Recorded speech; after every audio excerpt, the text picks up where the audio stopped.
परम पिता परमात्मा का स्मरण,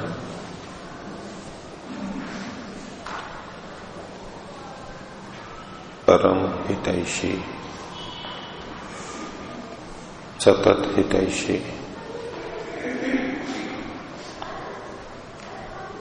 हमारा हित चाहने वाला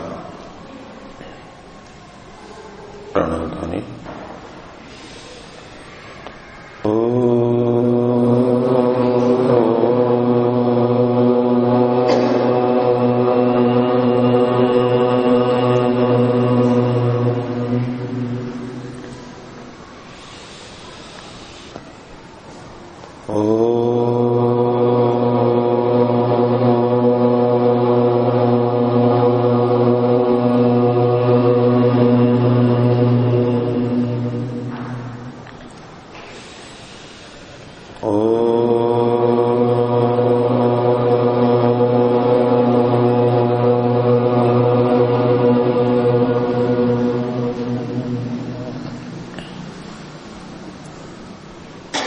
उपासना के प्रसंग में कल वाले विषय की थोड़ी आवृत्ति आपके माध्यम से करते हैं। आप बताइए, कल का विषय कोई एक बिंदु नहीं थे आपसे पीछे? कोई भी बिंदु जो आपको ध्यान में आता हो? नहीं, आपके बगल में? आप बताइए, कोई विषय बताइए, आप बताइए।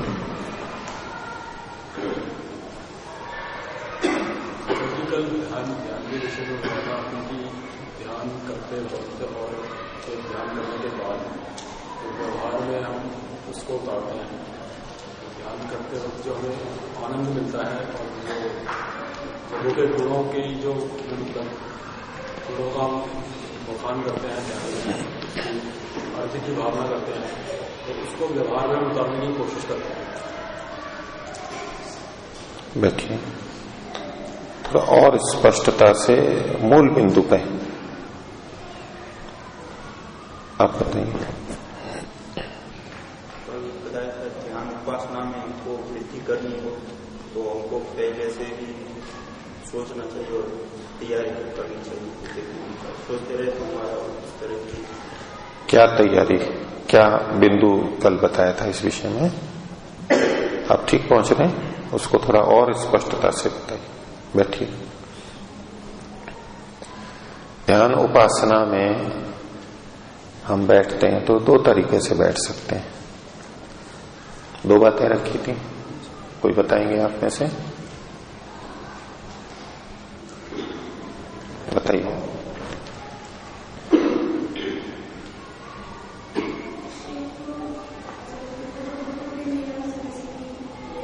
हाँ,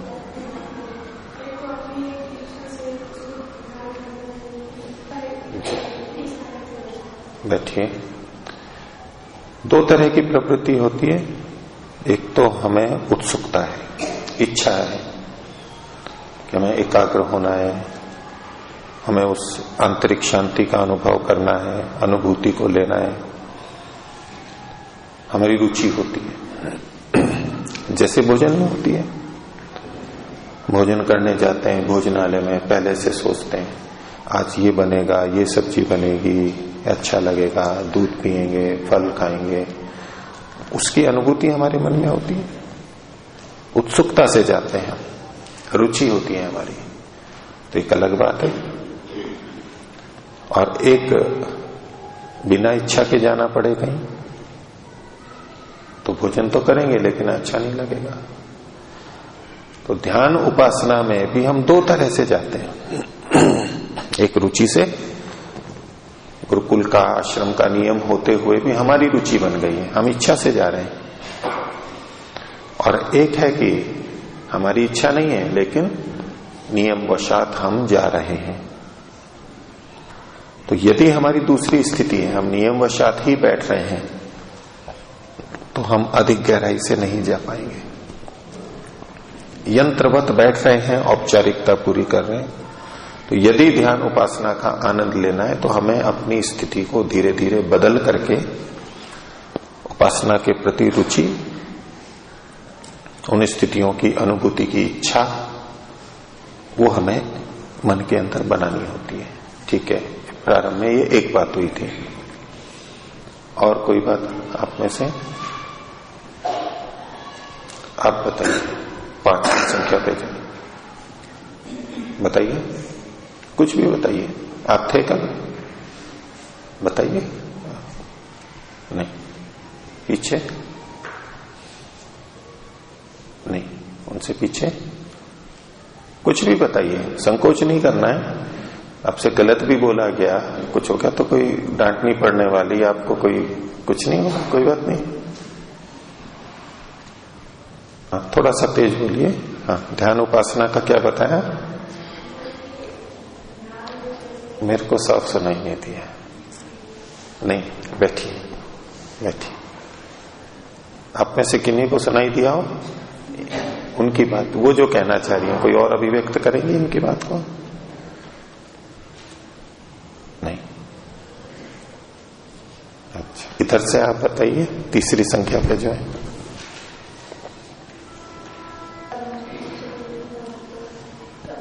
हाँ,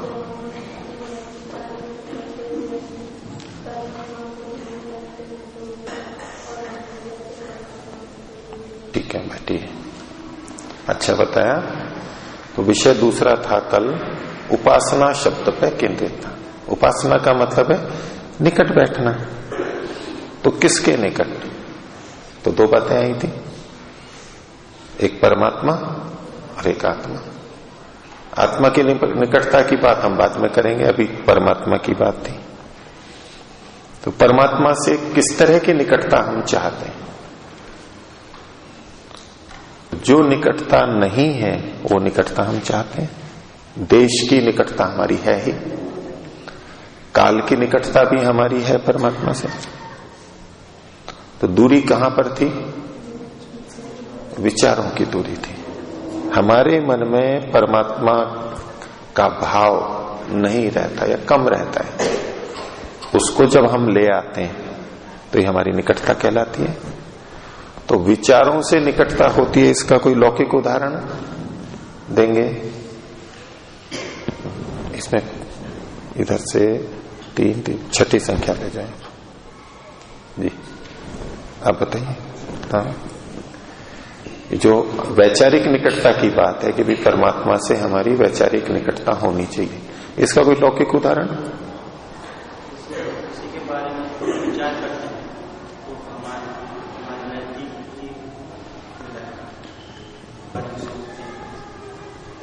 ठीक है, विचार करते हैं तो वो तो हम दोनों तरह से कर सकते हैं।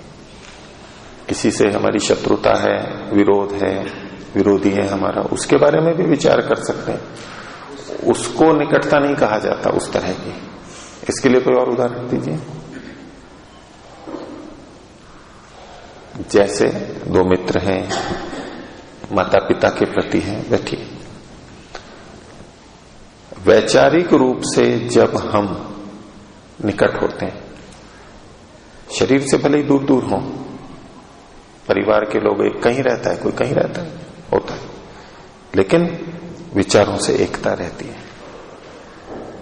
तो निकटता हम विचारों से ला सकते हैं। वो निकटता कैसी होती है, वैचारिक निकटता कैसे बनती है, इस विषय में भी थोड़ी बात हुई थी। तो आप बताइए, जिन्होंने छठे पे जो है, छठी संख्या पे इन्होंने लाल पहन रखा है, बताइए निकटता कैसे आती है, वैचारिक निकटता कैसे हो सकती है? ध्यान में होगी, ध्यान या लौकिक रूप से कैसे हमारे को किसी से निकटता प्रतीत होती है? किसके प्रति विचार करने पे हमारी उसकी निकटता होती है, हम उसके निकट आते हैं? उसमें क्या तत्व रहता है? चलो, आप 2 सहेलियां हैं, उनमें वैचारिक निकटता ही तो कैसे आती है वो? अच्छा मत होता है, ठीक है। अच्छे में क्या होता है? ठीक, विचार रूप में हम अच्छा सोचते हैं उसके लिए तो निकटता आती, तो क्या होता है जैसे बताइए। दोनों में समान गुण मिलते हैं। समान गुण मिलते हो तो वैचारिक निकटता हो जाती है। अच्छा, ये ठीक है। एक तो ये हुआ समान गुण होते हो, और बैठिए, और कैसे निकटता आ सकती है वैचारिक, बोलिए।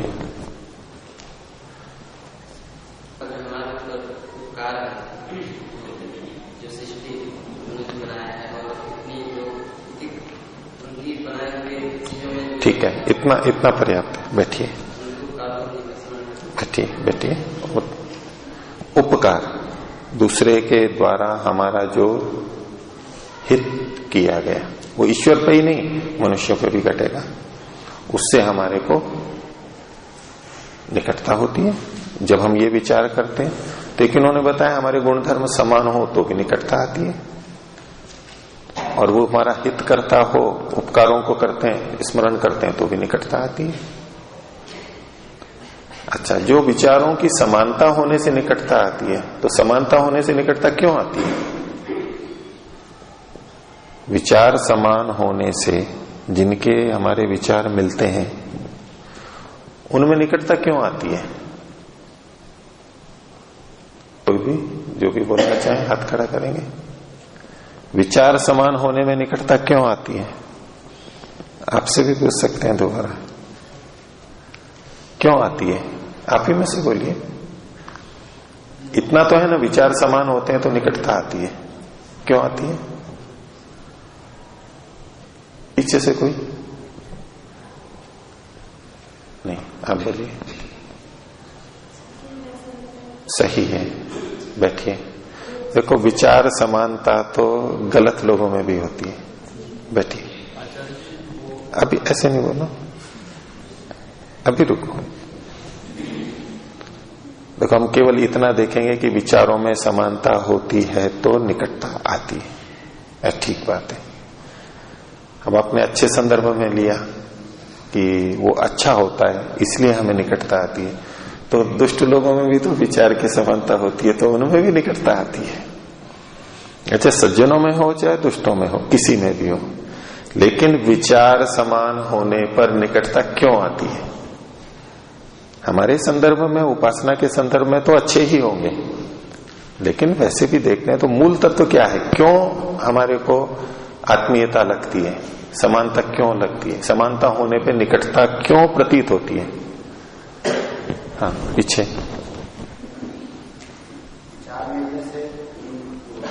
विचारों में अपना तो महसूस होता है, हमारे विचार में अपना। ठीक है, एक तो अपनापन होता है। अपनेपन से क्या होता है? ये भी एक कारण है बड़ा, भाई अपने गांव का है, अपने देश का है, अपने समान विचार वाला है, समान गुरुजी हैं, समान ग्रंथ है, समान धर्म है, इन सबसे हमारे को अपनापन लगता है, वो भी ठीक बात है। और बैठिए। हाँ, आप नहीं, और कोई बताए? जो नहीं बोलते हैं वो बताएंगे। आप इधर से 5वीं संख्या पे जाए जी, बताइए। नहीं, आपसे पीछे खड़ा होना चाहिए कभी कभी, कोई बात नहीं। कठिन प्रश्न लग रहा है? हाँ, आप बताइए सबसे पीछे। हाँ, प्रेम होता है, क्यों होता है प्रेम? बैठिए। और किसने खड़ा किया था? हाँ, बोलिए। क्योंकि हम उससे अपने अनुकूल समझते हैं, उससे अपना अनुकूलता समझते हैं। ठीक है, बिल्कुल ठीक है। हमारी प्रियता अप्रियता किस पर निर्भर करती है? अनुकूलता प्रतिकूलता पर निर्भर करती है। मूल बिंदु यही आएगा ना, कहीं भी हमें अच्छा कौन लगेगा? जो हमारे अनुकूल हो। जब समान विचार होते हैं तो अनुकूलता होती है, और असमान विचार होते हैं तो प्रतिकूलता होती है। भले ही और कुछ समानता हो, एक घर में रहते हो, लेकिन किसी को कोई सा भोजन पसंद है, किसी को कोई सा भोजन पसंद है, किसी को बिना मिर्ची प्याज लहसुन का पसंद है, किसी को तो उसी में ही दिक्कत हो जाती है। अलग अलग बनाओ, परेशानी होती है। तो समान विचार होने पर हमारे को आत्मीयता लगती है, अपनापन लगता है। उसमें मूल कारण क्या है? अनुकूलता बनती है हमारी। और जितना जितना हमारे से भिन्नता होगी दूसरे में विचारों की, उतनी उतनी प्रतिकूलता रहेगी। लेकिन कुछ प्रतिकूलता होते हुए भी अधिकांश अनुकूलता है, समान विचार है, तो हम साथ साथ रहते हैं। और वो 50-50% भी हो सकता है, 80-20 भी हो सकता है, 90-10 भी हो सकता है, 100% तो प्राय नहीं मिलेगा। तो समान विचार होने पर हमारे को अनुकूलता प्रतीत होती है। आत्मीयता का निकट आने का मूल कारण है अनुकूलता। तो परमात्मा के प्रति भी जब हम उपासना की स्थिति में जाते हैं, जो हित होता है, उनके उपकारों को हम स्मरण करते हैं, वो भी तो अनुकूलता ही है। वो हमारे लिए अनुकूल है, रहा है, रहेगा, ये विचार आते हमें उससे निकटता होती है। ठीक है। तो ये अनुकूलता हम कैसे लाते हैं उपासना में? उपासना में हम कुछ शब्दों का, वाक्यों का प्रयोग करते हैं परमात्मा के संदर्भ में। परमात्मा की उपासना के जब जब भी बात आएगी, कोई किसी शब्द को बोलता है, कोई किसी को, कोई किसी मंत्र को, किसी वाक्य को, प्रार्थना को, वाक्य को, भजन को, लेकिन कुछ शब्दों का हम प्रयोग करते हैं। परमात्मा के बारे में हमारे विचार आए, उसके लिए हमें सहारा लेना होता है शब्दों का, वाक्यों का।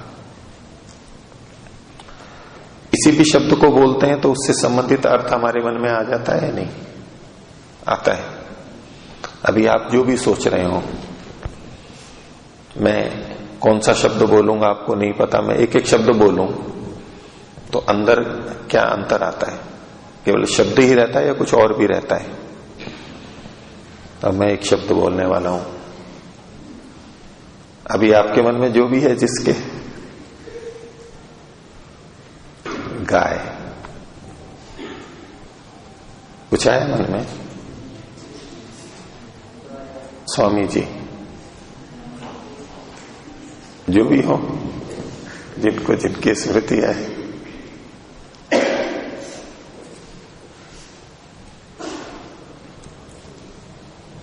भारत, कुछ फर्क पड़ता ही है? शब्द किस लिए बोला जाता है? हम जब बातचीत भी करते हैं, शब्द क्यों बोलते हैं हम? मैं क्यों बोल रहा हूं, आप क्यों बोल रहे हैं? शब्द, वाक्य क्यों बोलते हैं? भाव के लिए, अर्थ के लिए।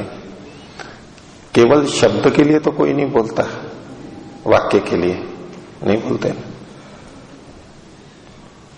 उपासना में प्राय हमारा क्या हो जाता है, जिनकी जो समझते हैं उनका ठीक है, नहीं तो प्राय क्या होता है जी, उपासना में क्या करें कि ओम का जप करो, इस मंत्र का जप करो, इस शब्द का जप करो, प्राय करके ये बात आती है। और फिर हम क्या करने लगते हैं, उस शब्द पे केंद्रित हो जाते हैं। शब्द की अपने आप में कोई महिमा नहीं है। ऐसे कहा यह जाता है कि शब्द की बहुत बड़ी महिमा है, सुनते हैं ना आप लोग? भगवान का नाम या इस शब्द की, नाम स्मरण की बहुत महिमा है, बहुत कहा जाता है, बहुत बड़े बड़े प्रवचन होते हैं इसी पे। उस शब्द की, शब्द के रूप में क्या महत्ता है? शब्द की महत्ता तो उसके अर्थ में है, और तो कोई प्रयोजन नहीं है। और यदि बिना अर्थ के शब्द का प्रयोग किया जाए तो वो शब्द का प्रयोग भी कोई लाभ दे सकता है? दे सकता है। आप तो मना कर रहे हैं, पर आपने सोचा होगा कि मैं ना ही करूंगा, लाभ तो होता है। और कुछ नहीं तो एकाग्रता ही बनती है, वही शब्द चलता है, बहुत लोग करते हैं। और ध्यान उपासना को जो केवल एकाग्रता के लिए करते हैं उनको उसमें लगता भी हाँ देखो ओम का जप किया या जिसकी जो भावना है और उससे मेरी एकाग्रता बनती है। ये यांत्रिक एकाग्रता है। लेकिन हमारी उपासना का एकाग्रता उद्देश्य नहीं है, लक्ष्य नहीं है। वैदिक उपासना का लक्ष्य एकाग्रता नहीं है। अधिकतर ध्यान उपासना के लिए क्या कहा जाता है, क्यों करना चाहिए? एकाग्रता बनती है। ठीक है, उस एकाग्रता का क्या करेंगे तो दिन में किसी हमारी पढ़ाई अच्छी होगी, काम अच्छा होगा, बिगड़ेगा नहीं, ये होगा वो होगा। अर्थात आजकल ध्यान उपासना को एकाग्रता प्राप्ति के साधन के रूप में प्रयोग करते हैं। वो भी मिलती है, दोहराए नहीं, लेकिन वैदिक दृष्टि से केवल एकाग्रता को पाना ये लक्ष्य नहीं है। एकाग्रता आने पे हमें कुछ और करना है। वहां पर एकाग्रता तो एक माध्यम है, मन की स्थिति है। उस एकाग्रता को पाकर के अब किसी को कहा कि भाई जीवन में आपको खूब एकाग्रता आ गई, ध्यान से एकाग्रता आई, तो व्यवहार में हम क्या कहते हैं, एकाग्रता से क्या होगा? क्या कोई ये कहता है कि एकाग्रता आ गई बस अब कुछ करने की जरूरत नहीं है? ऐसा कोई कहता है? एकाग्रता है ये तो हम क्या उसका उपयोग देखते हैं कि पढ़ाई में एकाग्रता होगी, स्मरण जल्दी होगा, समझ में जल्दी आएगा। केवल एकाग्रता का कोई उपयोग है क्या? भी एकाग्रता आ गई और उसी से बस तृप्ति हो गई? नहीं। कार्य कर रहे हैं, कहीं चित्रकारी में एकाग्रता चाहिए, कोई खिलाड़ी है शूटिंग में एकाग्रता चाहिए, तो उस एकाग्रता का उपयोग होता है कहीं ना कहीं। आप केवल एकाग्रता का क्या लाभ लेंगे? तो एकाग्रता किसी और उद्देश्य के लिए होती है, और वो उद्देश्य हम यदि लौकिक ले लेंगे सारा, तो ध्यान उपासना का मूल प्रयोजन सिद्ध नहीं होगा। बस लौकिक कार्य है वो हमारे अच्छे हो जाएंगे, उतना लाभ तो फिर भी है। तो जो केवल शब्द को ले लेते हैं, उसकी बार बार आवृत्ति करते हैं, मंत्र की आवृत्ति करते हैं, तो ये लाभ तो मिलेगा उनको, और थोड़ा सांसारिक विषयों से हटेंगे ये भी मिलेगा। लेकिन जैसे एकाग्र होकर के हम पढ़ाई अच्छी करते हैं, ऐसे ध्यान उपासना में एकाग्र होकर कुछ और करना है हमें। वो केवल शब्द से नहीं आता है, वो तब होता है जब शब्द के साथ उसका अर्थ भी जुड़ा हुआ हो। इसलिए योग दर्शन का प्रसिद्ध सूत्र है जप के बारे में, आप सबको याद होगा, तज्जपः तदर्थ भावनम। जप किस लिए? जप का मतलब क्या है? उन शब्दों को बोलना और अर्थ की भावना करना। ये मूल तत्व है, छोटा सा सूत्र है। और अपने जीवन से हम देख सकते हैं, हमारी बीच में जो भाषा प्रयोग की जाती है, शब्द प्रयोग किए जाते हैं, यदि वो अर्थ की भावना से रहित हो तो कोई मतलब नहीं है। अब कोई केवल वैसे ही शब्दों में बोल दे जैसे राजनेता बोल देते हैं, मैंने अपना जीवन देश के लिए न्यौछावर कर दिए, शब्द है।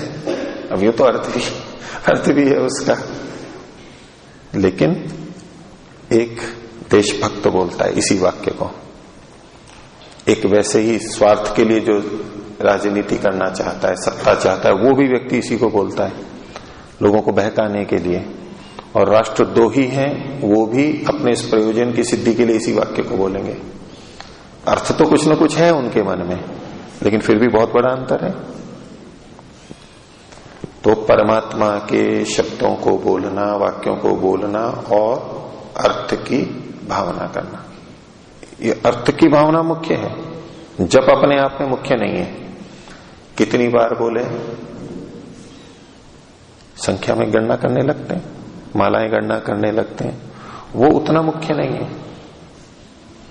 उससे एकाग्रता बनेगी, जल्दी जल्दी करेंगे तो वहां तक ठीक है, लेकिन अर्थ की भावना यही वास्तव में और अर्थ की भावना करने पर ही निकटता आएगी, केवल शब्द से निकटता नहीं आएगी।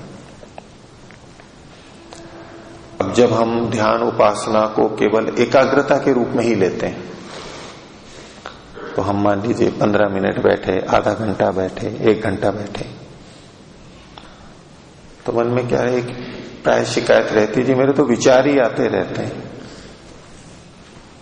दूसरे विचार होते हैं, क्योंकि ध्यान तो एकाग्रता का नाम है। तत्र प्रत्येकतानता ध्यानम, एकतानता होनी चाहिए। एकाग्रता के लिए बैठे, लेकिन वहां तो विचार ही विचार चल रहे हैं, तो परेशान होता है व्यक्ति। आधा घंटे में बोले जी मेरे 20 मिनट तो यूं ही चले जाते हैं विचारों में, 25 मिनट तो यूं ही चले जाते हैं, 2 मिनट 5 मिनट एकाग्रता होती है, 10 मिनट एकाग्रता होती है, 15 मिनट होती है, तो हमारी दृष्टि कहां रहती है? परेशान क्यों रहते हैं हम ये कल्पना करके चलते हैं कि 30 मिनट बैठे हैं, 1 घंटा बैठे हैं, तो पूरा 1 घंटा हमारा मन केवल ईश्वर पे ही टिका रहे, ऐसा सोच के चलते हैं। एकाग्रता होनी चाहिए, और दूसरा विषय आ गया तो बोलेगी तो खराब हो गई उपासना। ध्यान उपासना में नहीं बैठते तब दूसरे विचार कितनी देर आते हैं? आधा घंटे उपासना में बैठे, 5 मिनट, 10 मिनट, 15 मिनट ईश्वर की भावना बनी हमारी। यदि उपासना पे नहीं बैठते तो क्या होता? लगभग सारा समय दूसरे ही विषयों में जाता, दूसरे चिंतन में जाता। तो 5 मिनट तो आई आधा घंटे में, 10 मिनट तो आई, उसकी संस्कार तो पड़े हमारे पे, उसी का आनंद ले। अब 5 मिनट से 6 मिनट, 10 मिनट भी हो जाएगा, 15 मिनट भी हो जाएगा, और आधा घंटा भी हो जाएगा, कोई बात नहीं। दूसरे विचार भी आ जाते हैं तो उसका फिर दूसरा उपाय है, उसको भी देखते हैं। लेकिन हम अपनी उपासना से परेशान क्यों रहते हैं? उपासना क्यों छोड़ देते हैं? उसमें एक बड़ा कारण है कि जी मेरा तो मन ही नहीं लगता। क्या हुआ, 2-4 मिनट लग गया, तो अरे 2-4 मिनट लग गया तो भी अच्छी बात है, ये भी तो सोच सकते हैं। अब वो 25 मिनट 20 मिनट नहीं लगा तो वो ही मन में रहेगा, बोले मेरे से तो लगता नहीं, समय यूं ही जाता है मेरा, तो आधा घंटा यूं ही जाता है, 15 मिनट तो उसमें यूं ही जाते हैं, तो क्या फायदा है इससे बैठने से? तो कभी भी नहीं हो सकता 30 मिनट पूरा का पूरा, अगर ऐसे ही चलते रहे, सोचते रहे तो। 5 मिनट 10 मिनट भी है तो अब अपने पे विश्वास होना चाहिए कि मैंने 5 मिनट किया है तो 10 मिनट भी कर सकता हूं, हो जाएगा। तो एक तो ध्यान उपासना को ये सोच करके ना बैठें कि बस पूरी एकाग्रता ही होगी। हम धीरे धीरे जाते हैं एकाग्रता में, थोड़ी देर सज्जा में जाती है, वृत्तियों को शांत करने में समय लगता है, प्रयास करते हैं, धीरे धीरे हो जाता है। कुछ देर हम शांत बैठ सके, ईश्वर का चिंतन कर सके, इतने में हम अपनी उपासना को सफल मान सकते हैं। जो प्रारंभ में है उनके लिए कह रहा हूं। बाकी समय में जो भी विचार आए तो उसके लिए फिर दूसरे उपाय, कि वहां भी हम परमात्मा का पल्लू पकड़ लेते हैं। मान लीजिए क्या विचार आता है, कोई आप में से ही बोले, उसमें देखो परमात्मा को कैसे जोड़ सकते हैं। मान लो अष्टाध्यायी याद आ गई उपासना में, तो आने दो, चलो कोई बात नहीं। हे प्रभु, आपकी वाणी को समझने के लिए मैं अष्टाध्यायी पढ़ रहा हूं। ठीक है। अपना परमात्मा को हमने डाल लिया उसमें। और क्या याद आता है? मान लो भोजन याद आ गया, अब तो आप भी जोड़ लोगे, जोड़िए भोजन के साथ में परमात्मा को।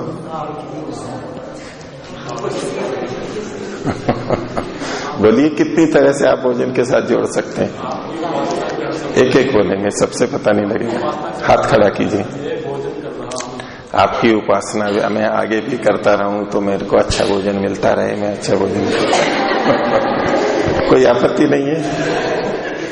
अच्छा, और जोड़िए, 10 तरह से जोड़ सकते हैं आप। उसका नाम मत लीजिए, भोजन कोई सा भी हो। मैं भोजन कर रहा हूं तो मेरे को शक्ति आएगी। हे प्रभु, आपने न्यायकारी रहने के लिए मेरे को निर्देश किया है, मैं न्याय का पालन करूंगा।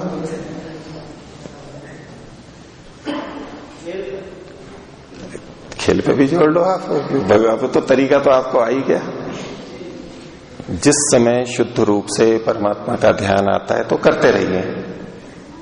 दूसरा विषय आ गया तो परमात्मा से जोड़ दीजिए, खेल को भी जोड़ दीजिए परमात्मा से। परमात्मा ने मना तो नहीं कर रखा है खेल करने का। हाँ, नियम पूर्वक खेलना है, खेलने में दूसरे के साथ गलत व्यवहार नहीं करना है। हे प्रभु, मैं नियम पूर्वक खेलूं, क्योंकि थोड़ी बहुत इधर उधर करते रहते हैं ना खेल में, उसी की प्रार्थना कर लीजिए। इससे भी तो हमारा सुधार होगा। खेल से मेरा स्वास्थ्य अच्छा होगा, मैं खेलूंगा तो मेरे को भूख अच्छी लगेगी, ठीक है, बुरा थोड़ा है। भोजन अच्छा लगेगा, भोजन बहुत स्वादिष्ट लगेगा तो मैं आपको बहुत गुण गाऊंगा, देखो कितना अच्छा उसको जोड़ लीजिए, कैसे भी जोड़ लीजिए आप। अब वो बताया उन्होंने पहले, ध्यान उपासना अच्छी कर पाएंगे तो अन्य विषय कोई भी आए आप उसमें परमात्मा को जोड़ सकते हैं। अच्छा, जब हम परमात्मा से उपासना करते हैं, मान लो मंत्र बोल रहे हैं, विश्वानी दुरितानी परासुआ, सारे दुर्गुण दूर कीजिए, तो दुर्गुण का स्मरण भी होता है ना। तो दुर्गुण का स्मरण कोई बाधा करता है क्या? आप मना कर रहे हैं, दुर्गुण का स्मरण नहीं होता है। अगर दुर्गुण हटाने हैं तो वो दुर्गुण भी लाना पड़ता है मन में। हे प्रभु, मेरा ये दुर्गुण दूर हो जाए।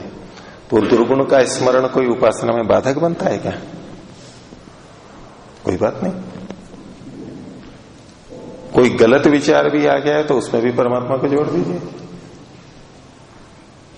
आप कोई भी विचार बोलिए, अब तो आप सब भी जोड़ सकते हैं, बुद्धिमान है। भविष्य की योजना में भी परमात्मा को जोड़ दीजिए। आप बोलना चाहें तो बोलिए, कोई भी आप ही लोगों में से जोड़ देंगे। अब तो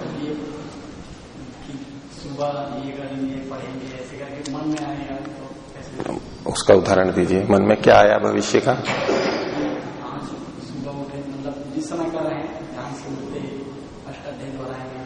ध्यान से उठते ही अष्टाध्यायी दोहराएंगे, ठीक है, ये विचार आ गया।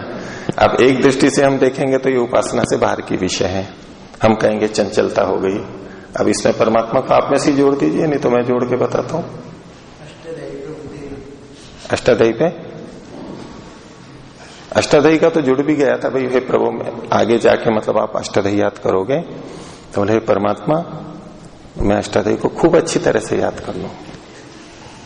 प्रार्थना होगी, हे प्रभु, जैसे पहले मैंने कल याद किया था, आज भी मेरे को जल्दी याद हो जाए, सूत्र अच्छे हो जाए याद। जोड़ दीजिए किसी के भी साथ, ये तो अच्छा गुण है। आप बुराई के साथ भी कहीं भी जोड़ दीजिए। बोलिए। एक नहीं, ये बोल रही है ध्यान के समय। उस समय कैसे जोड़े?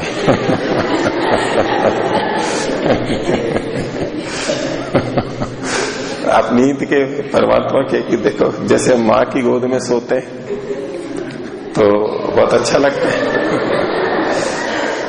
तो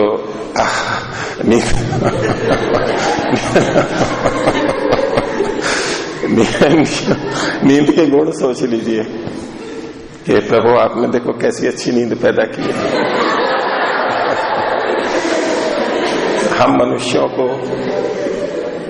हम मनुष्यों को नींद दे करके आपने कितना सुख दिया है। अगर आप ऐसे सोचने लगेंगे तो उस समय नींद जाएगी ना आपकी, तो सोच सकते हैं। ठीक है, तो आज इतना ही रखते हैं। मंत्र पाठ कीजिए।